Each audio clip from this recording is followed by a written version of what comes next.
Nagpur medical college आणि IGMC हे जे दोन्ही मेडिकल कॉलेजेस आहेत हे अत्यंत जुने मेडिकल कॉलेजेस आहेत।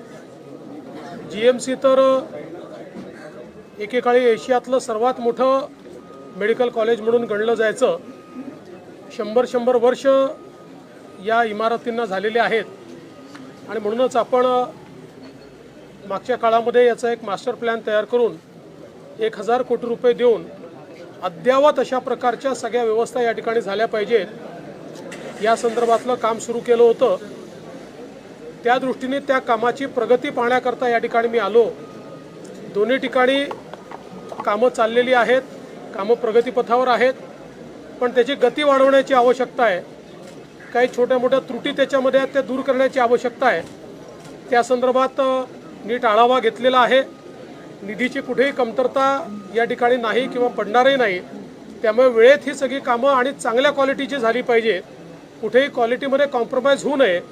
ही दोन्ही जी शासकीय वैद्यकीय महाविद्यालय आणि इस्पितळं आहेत ही एखाद्या चांगल्या खाजगी रुग्णालयापेक्षा किंवा मेडिकल कॉलेजपेक्षा देखील चांगल्या दर्जाची आपल्याला बनवता आली पाहिजे, असा आमचा प्रयत्न आहे।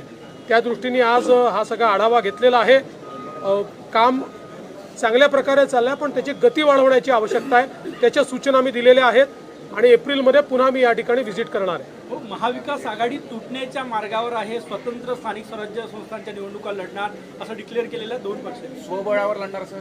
माझं म्हणणं त्यांनी एकत्रित लढावं, वेगळं लढावं, ती राहील की तुटेल याच्याकडे आमचं लक्ष नाही। महाराष्ट्राला प्रगतीकडे नेण्याचा आमचा प्रयत्न आहे आणि पुढच्या सगळ्या निवडणुकांमध्ये जनतेचा आशीर्वाद आमच्यासोबत राहील। नीतीश राणे ने ऐसा कहा है कि EVM का मतलब है एवरी वोट अगेंस्ट मुल्ला।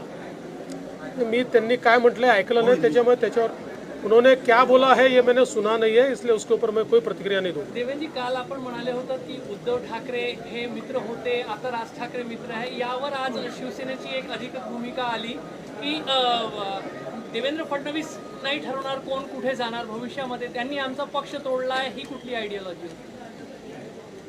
त्यांना त्यांचं मत त्यांनी व्यक्त केलं, मी माझं मत व्यक्त केलं। त्याच्यावर मी काय बांधील थोडी आहे की त्यांच्या याच्यावर मत व्यक्त करायला। ते रिकामटेकडे आहेत, रोज बोलतात। मी काय रिकामटेकडा थोडी आहे।